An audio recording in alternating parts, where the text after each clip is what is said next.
Good morning, Ms. Dixon. Ma'am, you're charged with driving while your license is suspended. You're facing up to 6 months in jail and or a $2,000 fine. We're going to do probable cause. You have the right to remain silent. Anything you say can and will be used against you. You have the right to have an attorney present if you cannot afford one. Welcome back to Justice Revealed, where real courtroom drama meets raw truth. Today's hearing is packed with tension, legal twists, and shocking revelations. From suspended licenses and decade-old warrants to emotional pleas and known-incense judges, this courtroom shows exactly how accountability and second chances collide. Watch closely because this judge doesn't play games, and the stakes couldn't be higher. Yes, Your Honor. On February 24th, 2024, at approximately 11:27 a.m., the officer did a license plate check on a vehicle that was shown to be registered to have active Class B warrants out of Montgomery County for driving while license invalid, and 6 Class C warrants from Humboldt Police Department. The registered owner was shown to be a Black female, and that female was seen driving the vehicle through the lower driver's side window, giving the officer reason to believe that the registered owner was currently driving that vehicle at the time. A traffic stop was initiated. The officer made contact with the defendant, who was identified by her Texas driver's license. The officer ran the defendant's information and showed that her license was ineligible and that she did not have any confirmed insurance. The Montgomery County Sheriff's Office and Humboldt PD confirmed the warrants. Hey, can you run her license down? Yes, Your Honor. It is not eligible right now. Ms. Dixon, I'm Yes, going to sir. find that there's sufficient probable cause to go forward with your case. I'm ordering you as a condition of your bond not to drive. I do not care what's going on in your life. If you do not have a Texas driver license and liability insurance in your name, you are not allowed to. Right here, the judge lays it out crystal clear. No license, no insurance, no excuses. This isn't just a scolding, it's a legal wake-up call. What's interesting is how firmly the judge enforces bond conditions forbidding Ms. Dixon to drive at all. That's not just courtroom discipline. It's a move to protect public safety and ensure compliance. But notice Ms. Dixon's reaction. She tries to interject, perhaps to explain, but the judge shuts it down fast. This is what many don't realize. Courtroom decorum is non-negotiable. The judge controls the floor. So, here's the question. Do you think the judge was too harsh or simply enforcing order the right way? Drop your take in the comments below. Drive. If I find that you do, I will revoke your bond, put you in jail. Do you understand? I have one question. Stop. This is not the time for that. If you need, I can provide you a lawyer today, but this isn't where you just get to start asking questions. It's number one. Number two, this is a court. When you come to court, please dress appropriately, okay? So I'll have you go fill out an application with Miranda. I'm going to have you sign a receipt with Victoria. I'll have you take a seat in the jury box while we get your bond conditions, and then we'll have you speak to a lawyer here in the material. Please. How's Jen? Really? It's good? Fun? No, it's really not, but I'm blessed to be alive. Well, that's a good attitude to have. That really is, because it could be a lot worse. You could always be 6 feet under, right? Right. Your lawyer is asking me to set you a bond, but I'm really concerned. This case is very old, and you've been out literally, she's been on the lam for 10 years, Dave? Well, the warrant was on November 9, 2015 for this one, Judge. But the surrender for the judgment roll was on, well, actually, the enrollment date was February 16th, but the surrender notice to file was April 2020. So I don't know what kind of efforts they went, but the actual forfeiture date was in 2015. Do you know, do they really want, are they going to I come? mean, like with the other ones, I can only confirm the initial teletype confirming that the warrant is valid and they do still want her. We've tried to reach out to, I'm sorry, Mr. Kim has tried to reach out to the demanding jurisdiction to see how serious of a case is it? Are they really going to come back? But he's been unable to reach anyone. And I mean, it's only been, 30, 45 minutes. So your lawyer's asking me to set you a bond. Because of the nature of the case, the type of case it is, and because of the age of the case, you're asking for. Your Honor, the state's asking for $10,000 because it is a possession of controlled substance with intent for oxycodone, and the fact that it's been in forfeiture status since 2015. This isn't one where it's a to-be warrant. It's one where she appeared in front of a judge, stated she would return, and then she didn't do that. You want $1,500, Judge. My client has expressed to me that she is a college student. She has expressed to me that she only works for, because she's in school, Uber and DoorDash. She has expressed to me that she has an attorney that is working because she doesn't want this behind her. She can't have this when she graduates in May, if I'm not mistaken. I have explained to her the ramifications if this court was to give her the bond, that she has to that attorney either has to get her a date set there or she has to go turn herself in within the 14 days. She does not have any other criminal history or connection or contacts with police that were dismissed or otherwise, except for this one case from 2015.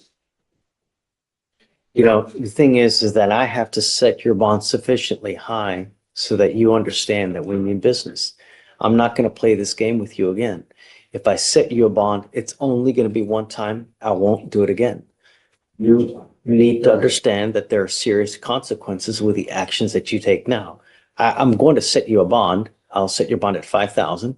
This is one of those turning points that exposes how the justice system balances mercy with accountability. The judge reduces the bond to $5,000, a fair drop considering the case dates back nearly a decade, yet he warns her directly, "You can't run forever." That's a powerful moment, and here's why it matters. In fugitive or old warrant cases, setting a moderate bond forces defendants to take responsibility while still giving them a shot at redemption. But what hits hardest is Miss Dixon's emotional appeal about being a single parent, and the judge still standing firm. Do you think compassion should have outweighed caution here? Let's hear your thoughts. And if and when you make bond, we give you 2 weeks from the date of your release to go turn yourself in to that jurisdiction where you're wanted from. Mr. Kim, where is it? It's in Mississippi, Harrison County. Go. So you have to go turn yourself in. If you fail to do that, I will revoke this bond. I'm going to set it at 0. I will issue a nationwide warrant for your arrest. Obviously, I mean, you can't run forever, right? We're going to get you again. And this time I will physically hold you until Louisiana comes and gets you. Do you understand? I do, Your Honor. Okay. So just knowing that, he has made the bond for $5,000, is that something that you can, or you or your family is able to post? Because if not, 5,000 cash? it's 5,000. Oh, no, I have a deaf baby. I'm a single parent. My husband died 3.5 years ago. I'm on a fixed income. That's why I do DoorDash, and that's why I do Uber on the side, just to help, So I said that to say that the waiver, if he sets the bond, then the waiver goes away. They don't come and get you. You don't get to have the bond and wait for them at the same time and see which one happens first. So if you're not going to be able to pay the money, then you can, the option is to leave the waiver that you have in place that you signed on, I think, 2/27, and then let them see if they're going to come get you or not. But your time, you don't lose the time that you've already been in custody. So when you buy, I'm confused, when you behind, What did she waive? Right off that, 227? February 27th. So you have 1, 2, 3, 4, 5, 6 days credit. We give them 14 days to come get you. If they don't come get you within the 14 days, we release you. They file a dismissal, I sign it, and then they let you go. If that happens, the warrant will always remain active. And that warrant will always remain active until you physically go back or somehow go back to Louisiana and take care of it. That said, if you want to make this bond, you have to withdraw that waiver that you have, and then you lose those 6 days. So if you withdraw it and you don't make the bond, you lose all that time, and you basically it's told until you re-waive or you make that bond. I only say this because of the age of the case and the fact that I didn't know she had counsel in Mississippi. It's very, very rare, but I have been seeing it happen here and there, is if local counsel there can get a new setting date. Like I said, it's incredibly rare. I can count on one hand the amount of times it's happened. What do you mean, get a new setting date? So even if they don't appear with sufficient evidence from our sheriff's office that she's in our custody and her persons is here, and for a variety of factors, I can't speak to Mississippi because I'm not licensed there and I don't work there, is whatever sufficient factors they have to set a new date for her to self-surrender versus outside of the fugitive, they will recall the warrant. So like I said, it's incredibly, incredibly rare, but only because of the age of the warrant and the fact that she has counsel there. But we don't know that. Well, but I'm saying if the information for that counsel can be sent to. I mean, I'm not going to give you a PR bond. This case is 10 years old. You've been I need you to understand that we mean business. I'm not here to play games. And so that's why we have to set it sufficiently high so that you realize that you have to have skin in the game so that we know that you're going to go back. I'll let you guys talk about it. I don't want you to make a decision here in front of everybody. So you guys talk about it. I'm not stuck on the 5,000. I go back. down a little bit, but it's not going to be much, you know, but I'll stand down. Thank you, Judge. so, Yeah. so Yes, sir. I'll let you guys go talk. Okay. I want you to say something here that you might invariably regret because it's in front of everyone, you know? Okay, please. Thank you, Judge. Thank you, I'll Judge. go down some, you know, but a reasonable amount. I'm sorry. That's All right. Mr. Lumumba, you are charged with 2 counts of driving while intoxicated. You've worked out an agreement. They're going to dismiss one in exchange for your plea on the other one. Pleading on 089. This one is, you know, they're all both 08.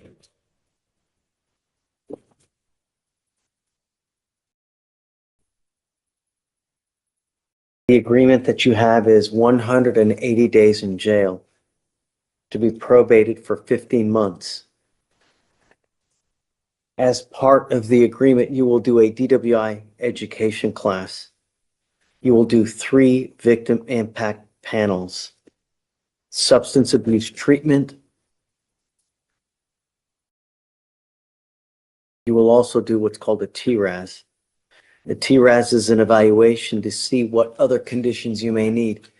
They will probably, because the fact that you have 2 open DWIs, they will probably add other conditions. It may be supportive outpatient treatment. It may be intensive outpatient treatment. I don't know. It may be inpatient. I have no idea. You must fulfill whatever other conditions they assess on you. No drugs, no alcohol. A guardian interlock. 25 hours of community service.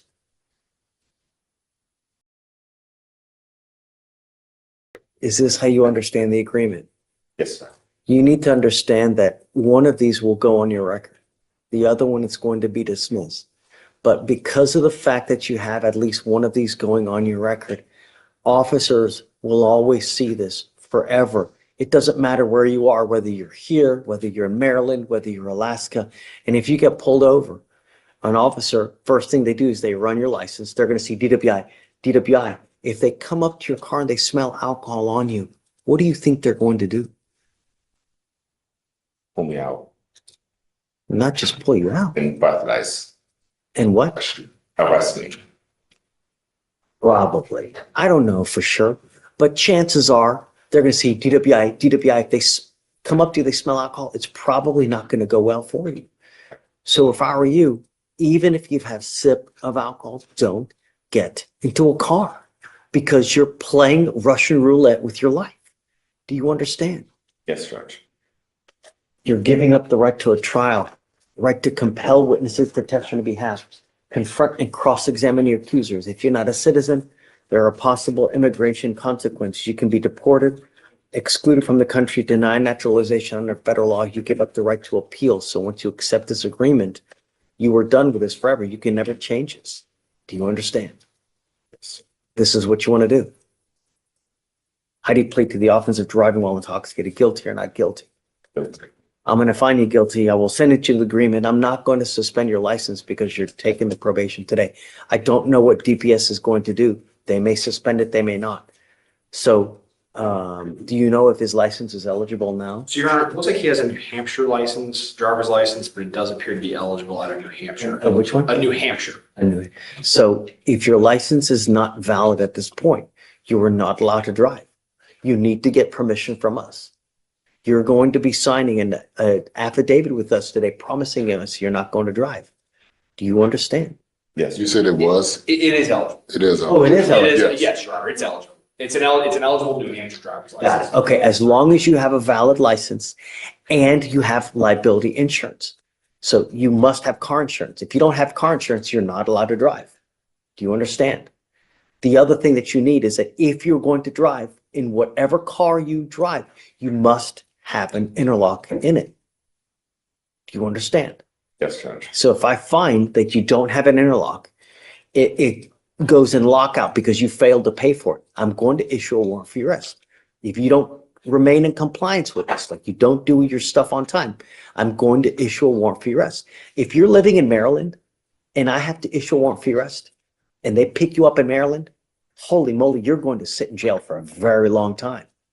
So if you ever have any problems, you need to get in contact with Will.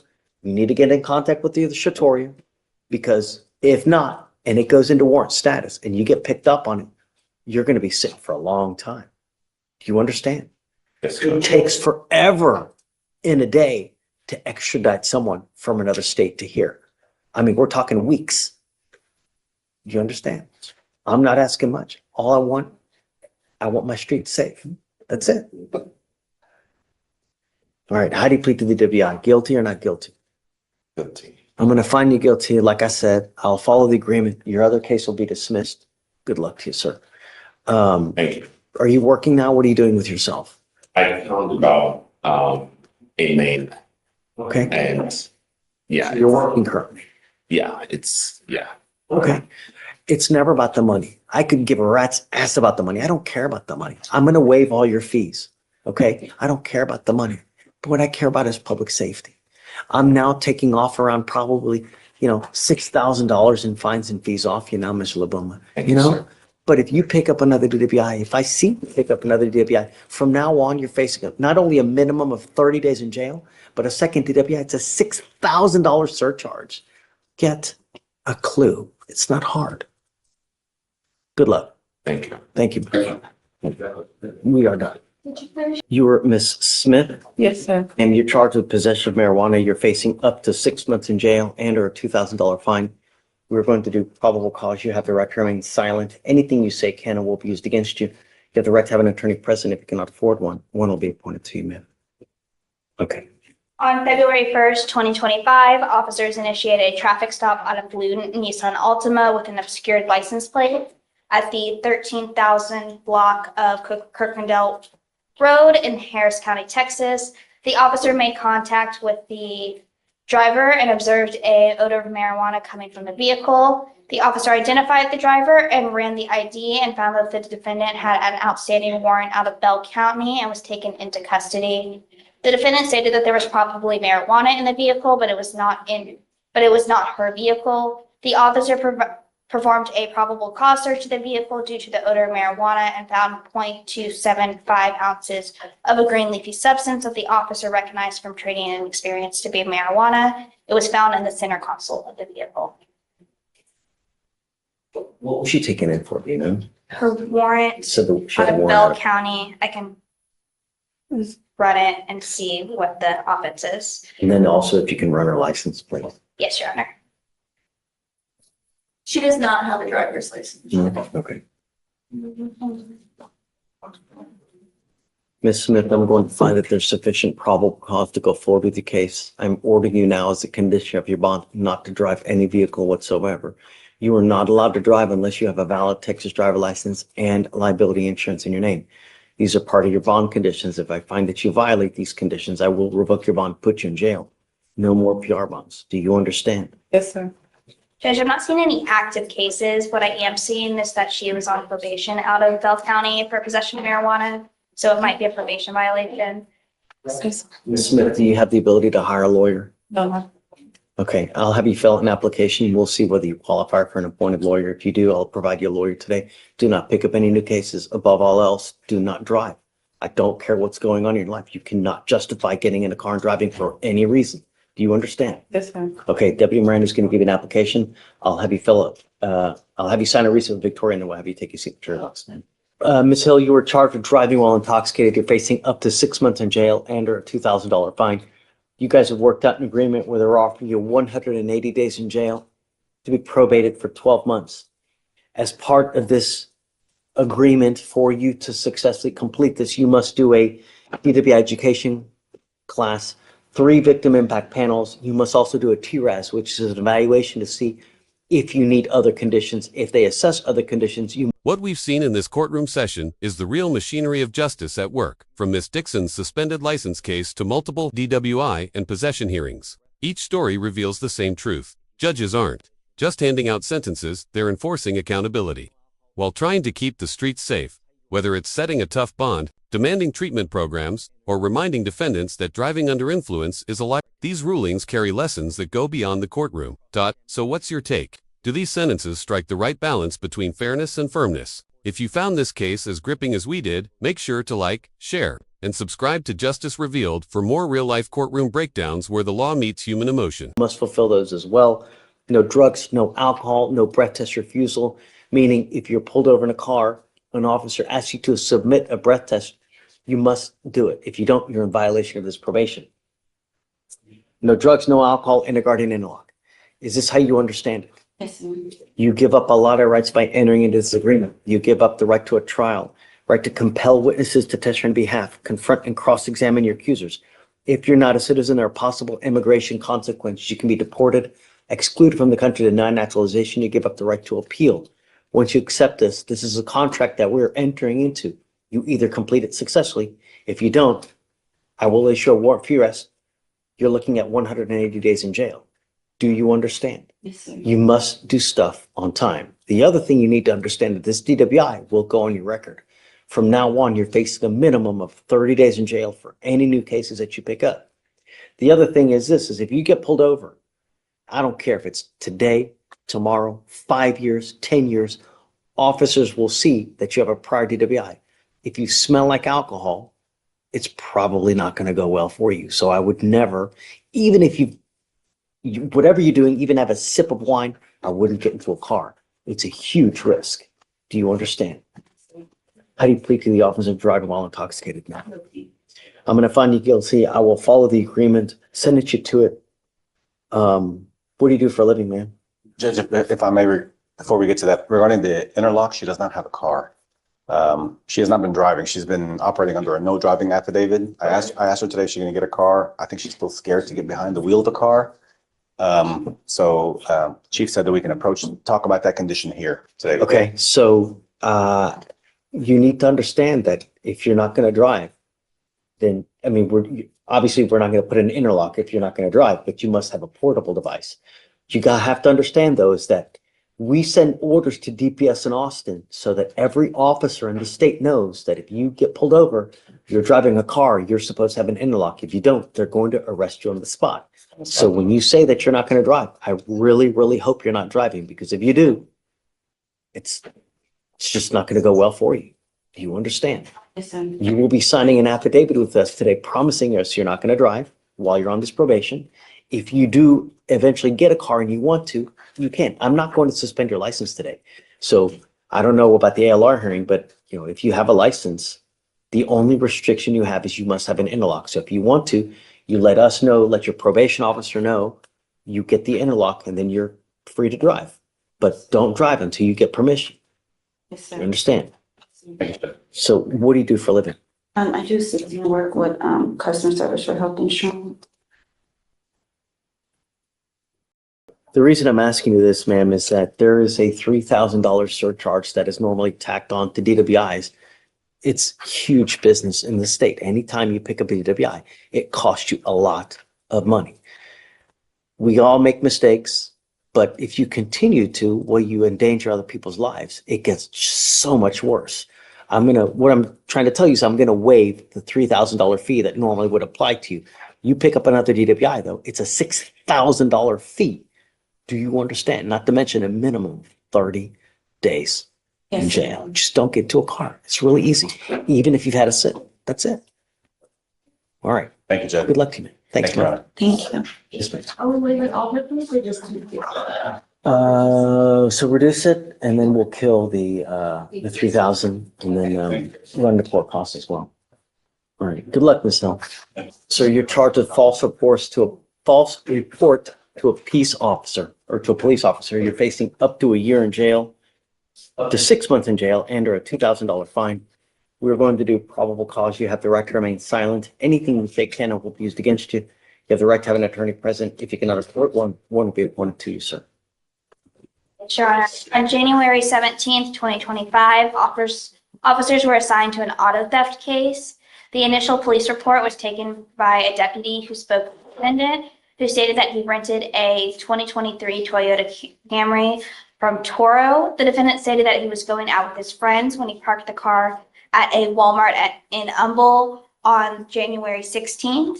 When he returned on the 17th, the vehicle was missing. The officer made contact with the witness who stated that on January 15th, she observed a post on Craigslist for the vehicle. The witness met with the seller on January 16th at a Walmart, which is in Fort Bend County, and the witness purchased the vehicle for $16,000 in cash and collected a title and bill of sale. The witness attempted to title the vehicle when she learned that the vehicle's title was fictitious and that the vehicle was stolen. Another witness stated that she rented the vehicle from the defendant on January 13th and it was to be returned on January 17th. That witness stated that the vehicle was equipped with a GPS and tracking device. The officer observed the defendant's car was never near the Humble area on January 16th, but it said it was in Southwest Houston, near the Richmond and Rosenberg area.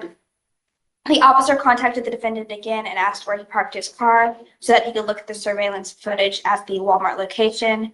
The defendant struggled to answer the question and stated that he parked in the back left of the parking lot. The officer then attempted to contact the defendant again to come in and provide a statement, but the defendant did not answer or return any of the officer's phone calls. So you said he reported the car stolen Yes, Your Honor. on On January, find the the date. 16th, right? I think you said. He said that the vehicle was stolen on the 17th. 17th. So did he try to negotiate a sale as well? Let's see who the seller is. So let me ask you this. She Yes, Your Honor. purchased the car for how much? And did she give- $6,000? And did she give that amount of money to, Yes, in cash, Judge. she get the money back? I haven't been able to speak with her yet, because it's out of Fort Bend, so it's It's okay. So that transaction happened in a different county? Fort Bend, yes. Okay, so that's wouldn't concern us here. Yes. Right, okay. All right, Mr. Burris, I'm going to find that there's probable cause to go forward with your case. I'm ordering you now as a condition of your bond not to have any contact with the complaining witness in this case. Do you understand? If I find that you do, then I'm going to revoke your bond, put you in jail. I will do everything in my power to protect this county at all costs. Do you understand, sir? Yes, sir. I'm also ordering you as a condition of your bond not to be in possession of any weapons as well. Can you run his license to see if he has a valid Texas driver license, please? Yes, Your Honor. It is eligible, Your Honor. I'd like you guys to please, if you don't mind,